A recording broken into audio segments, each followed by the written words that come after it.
Okay, ji, Bismillahirrahmanirrahim. Dear students, today we are going to talk about new trends in international relations. This is a very important topic in which we are going to talk about new things which are happening in the modern times with regard to international relations. So that is something which is, impacting on the international relations on the different countries. So first of all, let's first of all understand about the international relations. As I told you before, I think that international relations serve two purposes, and it has two definitions mainly. One is international relations, which looks at international relations at narrow level, and that is only the interaction between the two states or few states. दो मुल्कों के या दो से ज्यादा मुल्कों का आपस में जो इंटरेक्शन है नेशन स्टेट्स का, that is called international relations.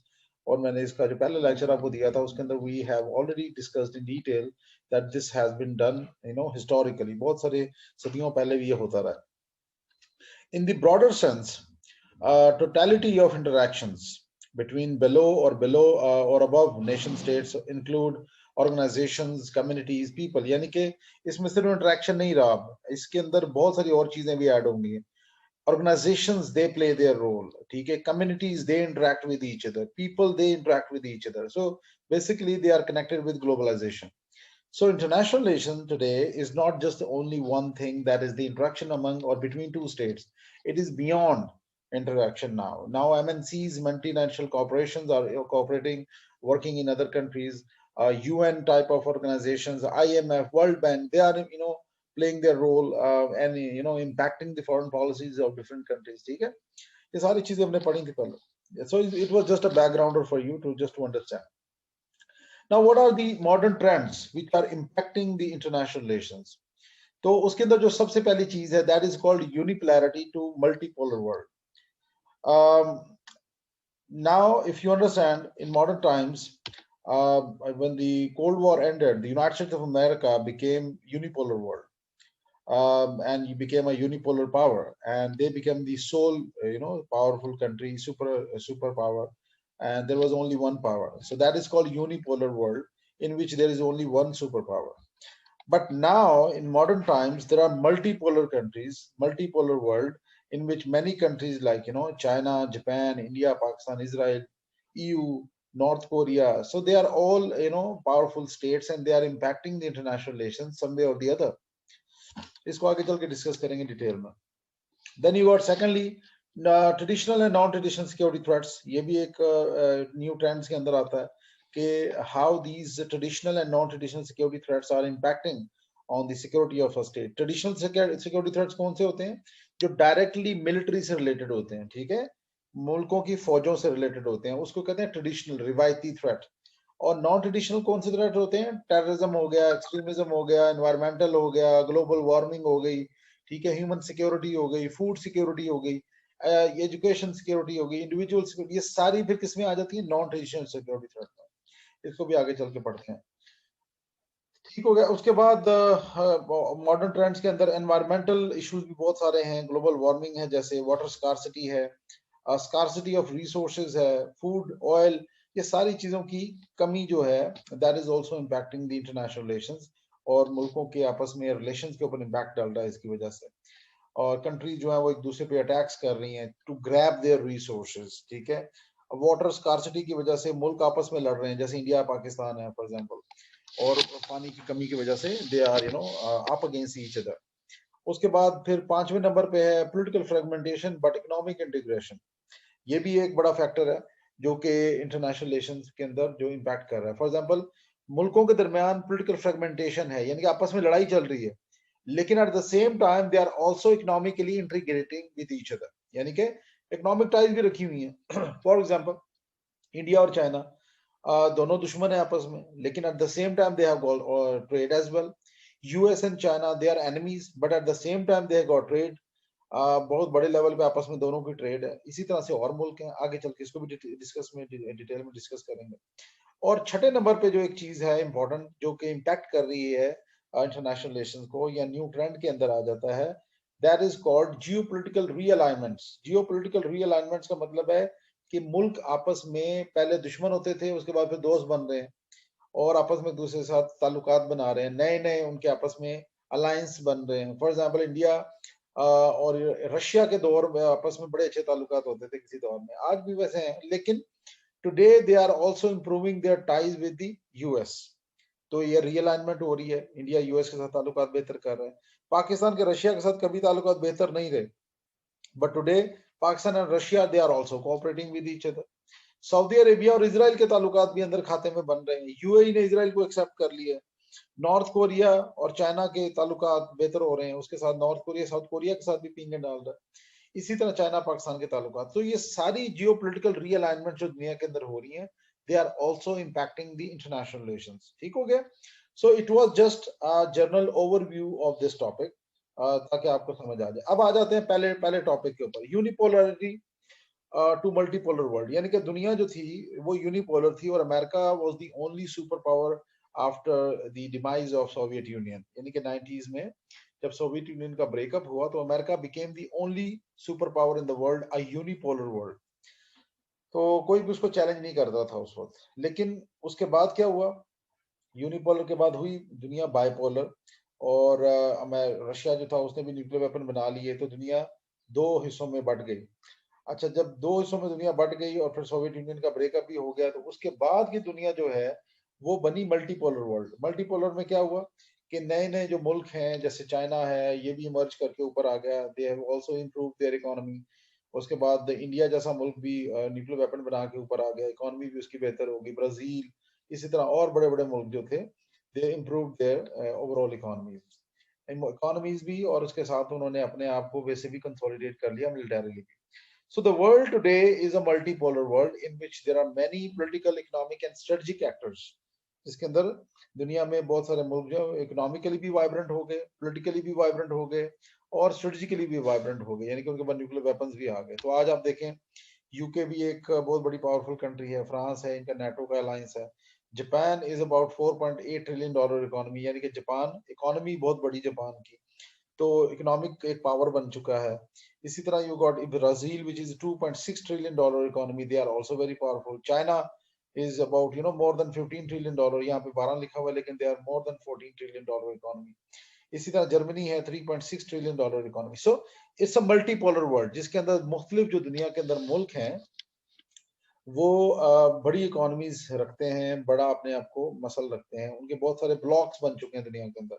ठीक है, और आपस में सबके ब्लॉक्स बनने की वजह से वो एक पावर बन चुके हैं। जैसे कि साउथ ईस्ट एशिया का आसियान ब्लॉक है, इसी तरह से यूरोपियन यूनियन का एक ब्लॉक है, इसी तरह लैटिन अमेरिकन कंट्रीज के ब्लॉक्स हैं। साउथ एशिया के अंदर हमारा जो सार्क वाला एक ब्लॉक है। ये सारे वो ब्लॉक्स हैं जो दुनिया को, जिन्होंने पावर को शिफ्ट कर दिया है अमेरिका से। अच्छा, उसके बाद बहुत सारे जो दुनिया में मुल्क हैं, they have become powerful. For example, Russia आज दुनिया का second largest producer of fossil fuels है। फॉसल फ्यूल्स क्या होते हैं? Oil and gas resources. तो रशिया दुनिया का सेकंड लार्जेस्ट प्रोड्यूसर है, सो डेफिनेटली उनकी पावर बहुत बड़ी हो गई। उसके बाद फिर China, largest manufacturer and trader. दुनिया में सबसे ज्यादा ट्रेड इस वक्त चाइना की है, दुनिया के तमाम रीजन्स के साथ, मुल्कों के साथ। So China has also become the one of the multipolar world के अंदर super power. India, due to be the third largest economy by 2030, and because of their population, because of their economy, India is also a powerful country in the multipolar world. They are one of the superpower, you can say.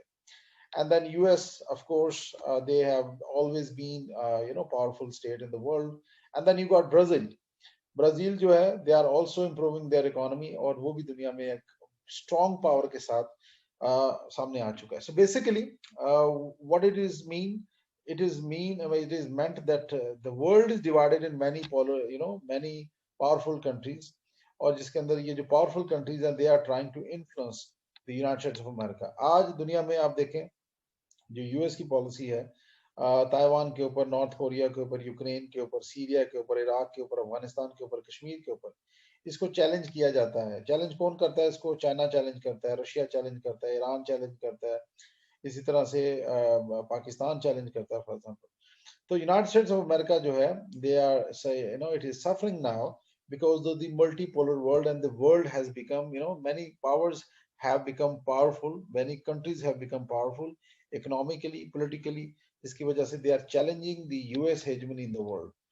अच्छा, इसके अलावा अगर देखा जाए तो दुनिया की बड़ी इकोनॉमीज में United States of America top पे है, लेकिन China, Japan, Germany, UK, India, France, Italy, Brazil, Canada, ये भी तमाम मुल्क हैं जो कि जिनकी इकोनॉमीज बहुत बड़ी हैं, and now they are also part of the multipolar world. इसी तरह से फिर दूसरा हमने एक मल्टीपोलर अपना न्यू ट्रेंड्स के अंदर हमने दूसरा जो टॉपिक था हमारा, वो था ट्रेडिशनल सिक्योरिटी थ्रेट्स।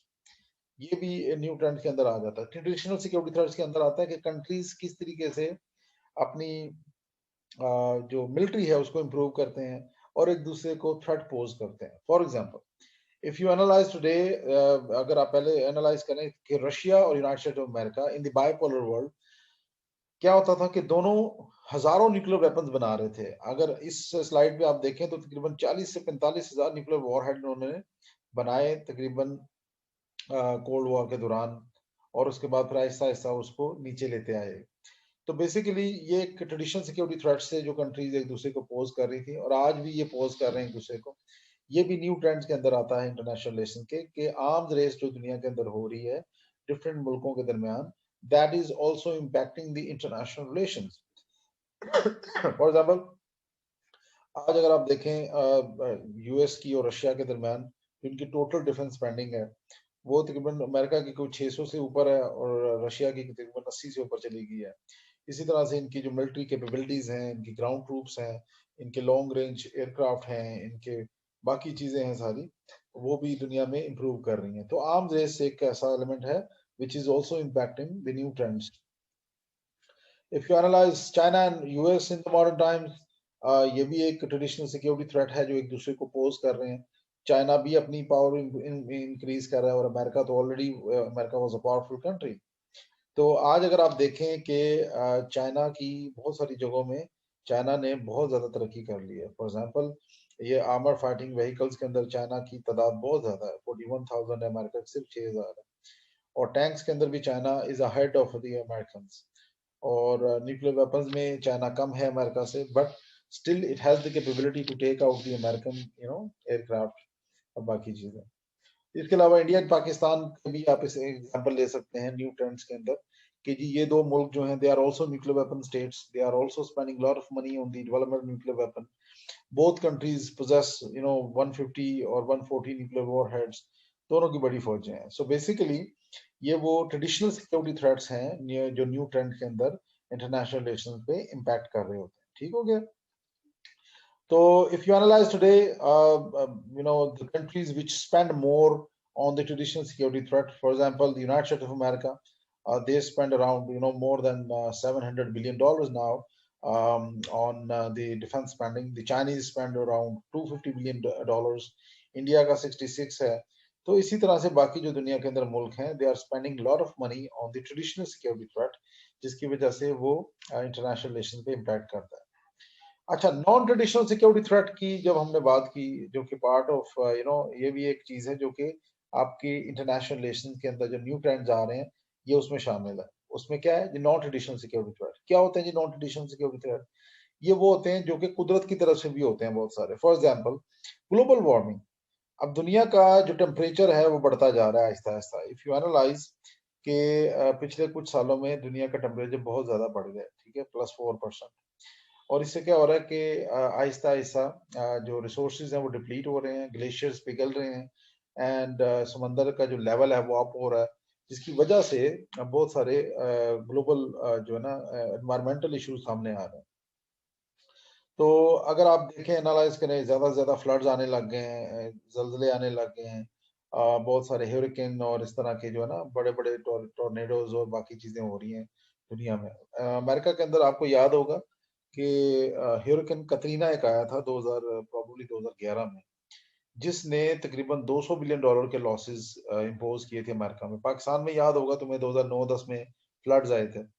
उन फ्लड्स की वजह से पाकिस्तान के अंदर तकरीबन कोई कहते हैं कि कोई बहुत बड़ी पॉपुलेशन पंजाब की दैट वाज अंडर वाटर, और बिलियंस ऑफ डॉलर्स के हमने लॉसेस उसमें देखे थे। इसी तरह से बहुत सारे दुनिया के ऐसे पार्ट्स हैं जहाँ पे फेमाइन की सिचुएशन है, ड्राउट की सिचुएशन है, बारिशें नहीं हो रही, बिल्कुल पानी बिल्कुल डिप्लीट कर गए।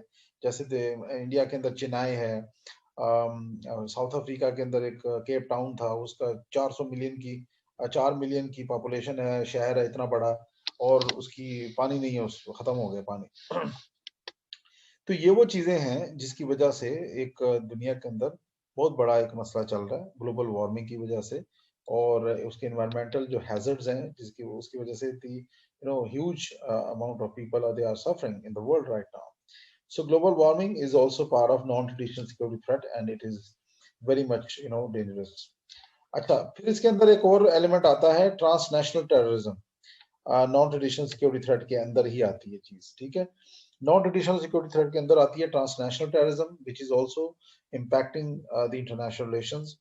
अब ट्रांसनेशनल टेररिज्म क्या है कि when militant organisations they enable themselves to carry out transnational attack. Transnational attack का मतलब है कि अपने मुल्क से निकल के दूसरी जगहों पे जाके अटैक्स करना. अब अगर आप एनालाइज करें दी आईएसआईएस, जो कि दाइश एक बहुत बड़ा मिलिटेंट ग्रुप है, उसने दुनिया में इस वक्त ये जितने रेड में आपको नजर आ रहे हैं ना, इन्होंने बहुत सारी ऐसी दुनिया में ममालिक हैं जहां पे इन्होंने अटैक्स किए हैं, और उसके बाद इनके जो एफिलिएटेड ग्रुप्स हैं दे carried out these attacks. For example in Russia, अच्छा पाकिस्तान, अफगानिस्तान, इंडिया, ये सारे, अमेरिका के अंदर भी बहुत सारे ग्रुप्स ने जो कि लिंक थे आईएसआईएस के साथ. तो basically ISIS, what is ISIS? ISIS is Islamic state and Islamic state in Iraq and Syria.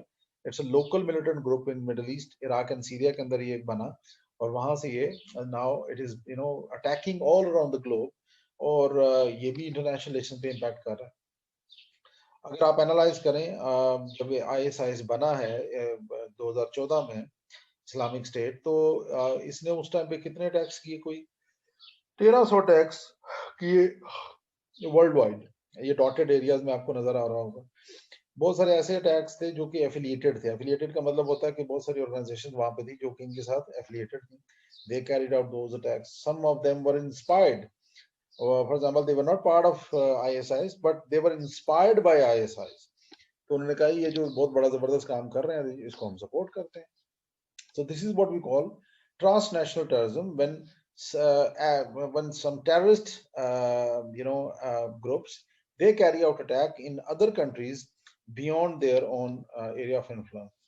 Al-Qaeda की भी आपको पता ही, Al-Qaeda is also very powerful terrorist group. They carried out major transnational attack against the Americans in in many parts of the world. For example, 9/11 से पहले उन्होंने Kenya और Tanzania के अंदर अमेरिकन एम्बेसीज को डिस्ट्रॉय किया.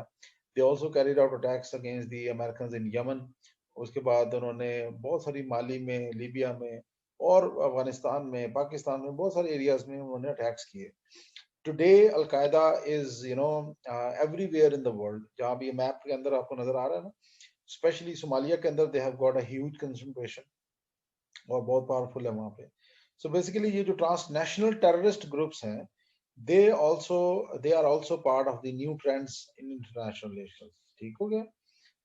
अच्छा, उसके बाद आगे चलते हैं जनाब. Political fragmentation but economic integration. This is also very important point, जिसके अंदर मुल्कों की आपस में पॉलिटिकल क्लैश है, but they are also economically they are cooperating with each other. ये एक चीज न्यू ट्रेंड्स के अंदर शामिल हुई है आईआर के अंदर. और जैसे मैंने आपको एक स्लाइड ये भी दिखा रहा हूँ जिसके अंदर यूएस और ये चाइना के ऊपर ये स्लाइड है ना. अच्छा, United States of America and China, they have got a bilateral trade more than $500 billion. अच्छा, इतनी बड़ी ट्रेड होने के बावजूद इनके आपस में पॉलिटिकल आपस में कंफॉर्मिटी नहीं है. They are not working together on many issues. For example Iran, Syria, Afghanistan, इनके क्लैश है आपस में पॉलिटिकल. लेकिन at the same time, despite political fragmentation, clash, they are economically integrating with each other. They are working together with each other. तो ये एक बड़ी चीज है जो कि मॉडर्न ट्रेंड्स के अंदर शामिल होती है. इसी तरह से आपको और बहुत सारे मुल्क नजर आएंगे जो ऐसा करते हैं. फॉर एग्जांपल, ये मैंने आपको यहाँ पे दिखाया हुआ कि 539 billion record US imports from China. इनके अमेरिका ने कोई $539 बिलियन की इंपोर्ट्स की हैं चाइना से, यानी कि चाइना से चीजें मंगवाई हैं. अब आप देखिए कितना बड़ा इनकी आपस में इनका कोऑपरेशन है, कितना बड़ा डिफेंस का इनका आपस में, सॉरी, अपना इकोनॉमी का कितनी बड़ी इंटीग्रेशन है. उसके बावजूद दोनों एक दूसरे के साथ पॉलिटिकली क्लैश में है. बट पॉलिटिकल फ्रेगमेंटेशन है, but at the same time countries are economically integrating. अब चाइना देखें आप, दुनिया में चाइना तकरीबन जितने भी बड़े ब्लॉक्स हैं उनके साथ सबसे ज्यादा ट्रेड चाइना की है। अब US and Japan they are allies, but China की ट्रेड यूएस से कहीं ज्यादा ज्यादा है जापान के साथ। साउथ कोरिया भी अमेरिका का दोस्त है, but at the same time उनकी जो ट्रेड है चाइना के साथ सबसे ज्यादा। ऑस्ट्रेलिया भी अमेरिका का दोस्त है, but their trade is with more is with China. India कौन है जी? इंडिया भी दुश्मन है चाइना का और अमेरिका का दोस्त है, बट चाइना के साथ उसकी ट्रेड ज्यादा है। Indonesia is also close to America, लेकिन चाइना के साथ उसकी ट्रेड फिर भी ज्यादा है। सो बेसिकली ये सारी आपको चीजें बताने का मकसद ये है कि political fragmentation is there in the modern trends of international relations, but it is not impacting on the economic integration. The countries are now economically integrating with each other, which is very very important. अब Taiwan और China, आपको पता है ना, आपस में इनका clash है। ताइवान जो है, चाइना उसको अपना मुल्क क्लेम करता है, वेयर ताइवान सेज कि जी हम इंडिपेंडेंट हैं, लेकिन दुनिया जो है वो चाइना को एक्सेप्ट करती है, ताइवान को एक्सेप्ट नहीं करती, यानी कि ताइवान और चाइना आपस में क्लैश है। अब ताइवान की सबसे ज्यादा ट्रेड किसके साथ है, क्लैश होने के बावजूद? चाइना के साथ। सो this is the beauty of in international relations. और इंडिया पाकिस्तान की भी देख लें आप, आपस में हम दोनों की आपस में कुत्तम पेल जितनी भी चल रही है, लड़ाई झगड़े हैं, सब कुछ है, क्लैशेस हैं, बट स्टिल पाकिस्तान और इंडिया के दरमियान there is a trade of about 2.1 billion dollars. अच्छा, लोग कहते हैं कि हमारे पास जो पोटेंशियल है ना हमारी ट्रेड का आपस में, वो तकरीबन 36 बिलियन डॉलर का है, but we are not utilising that. So this is also very important point जिसको आपने समझना है। इसी तरह से इंडिया बाकी दूसरे मुल्क जो है उनके साथ भी इंडिया की बहुत अच्छी ट्रेड है, जैसे बांग्लादेश है उसके साथ 6.5 बिलियन की ट्रेड है उसकी। इसी तरह से अफगानिस्तान के साथ भी ट्रेड है और बाकी मुल्कों के साथ भी। तो लेकिन बताने का इसमें मकसद ये है कि पाकिस्तान के साथ उनकी पॉलिटिकल क्लैश होने के बावजूद economically both countries are interacting with each other. अच्छा, पांचवा या मेरे ख्याल से लास्ट पॉइंट था शायद ये, कि जियोपॉलिटिकल रीअलाइनमेंट्स।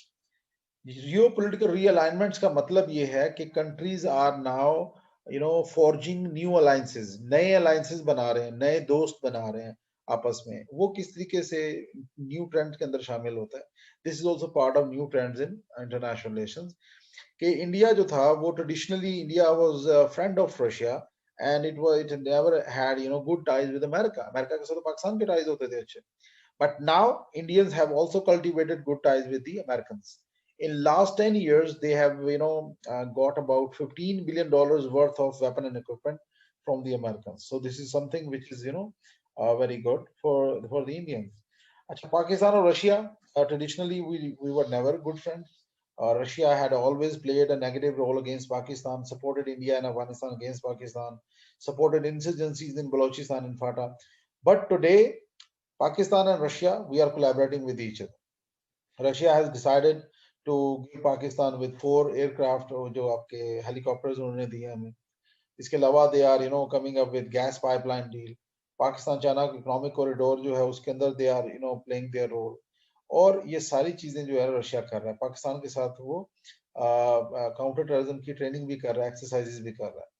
अच्छा, ट्रेडिशनली पहले यूएई वगैरह ये जितने मुसलमान मुल्क थे इजराइल को एक्सेप्ट नहीं करते थे, but today they are accepting Israel. Why? Because Israel is the only nuclear weapon state in Middle East, और उसके साथ दोस्ती करके अपने आप को सिक्योर कर रहे हैं, बचा रहे हैं, ताकि इजराइल उनको नुकसान ना पहुंचाए, अपने इंटरेस्ट को देख रहे हैं। अंदर खाते में Saudi Arabia, they are also in close ties with the Israelis, क्योंकि उनको ईरान से खतरा होता है, और ये सारी चीजें चल रही हैं। तो बेसिकली ये जो न्यू पॉलिटिकल रीअलाइनमेंट्स हैं, नए अलायंसेस हैं, they are also part of new trends in international relations. ठीक हो गया मेरी जान? So let's conclude on this point that international relations never remain static. ये कभी एक जगह पे static नहीं रहता। It keeps on evolving, it keeps on changing with the passage of time. जैसे जैसे मुल्कों की जो जो जरूरियात होती हैं उसके मुताबिक वो अपने आप को चेंज करते हैं। ठीक हो गया? तो इसलिए समझ के रहना कि इंटरनेशनल रिलेशन बदलता है। There are no permanent friends, no allies, no enemies. Only interest of a state is permanent. So this is something which you need to understand. Every country wants to maintain its dominance or survival in the international system. तो जो कुछ भी किया जाता है उसका अक्सर असल मकसद क्या होता है? Just to survive. and without undermining its sovereignty, territorial integrity, security, development, dignity, and survival. So basically, ultimately, these countries, whenever whatsoever they do, उनका ultimate purpose क्या होता है? Survival. और जितने भी ये न्यू ट्रेंड्स हमने डिस्कस किए हैं आज, ये तमाम ट्रेंड्स इंटरनेशनल रिलेशन के अंदर जो कंट्रीज इनको परसू करती हैं, वो सिर्फ इसलिए करती हैं ताकि वो अपने आप को एक दूसरे से बचा सकें. सो बेसिकली इंटरनेशनल रिलेशन के जो न्यू ट्रेंड्स हैं उसके अंदर क्या चीजें हैं? यूनिपोलैरिटी खत्म हो चुकी है, मल्टीपोलर वर्ल्ड बन चुकी है. Traditional and non traditional security threats they are posing challenge in the modern times to new trends. उसके अलावा एनवायरमेंटल थ्रेट है, पॉलिटिकल फ्रेगमेंटेशन है हो रही है, लेकिन at the same time economic integration भी हो रही है, जियोपॉलिटिकल रीअलाइनमेंट्स हो रही हैं, countries they are coming up with new alliances, they are improving their ties with each other. तो ये सारा जो लेक्चर था आज इस पे फोकस था. बस इसको अच्छी तरीके से ये पढ़ लो, सुन लो, इसके नोट्स बना लो और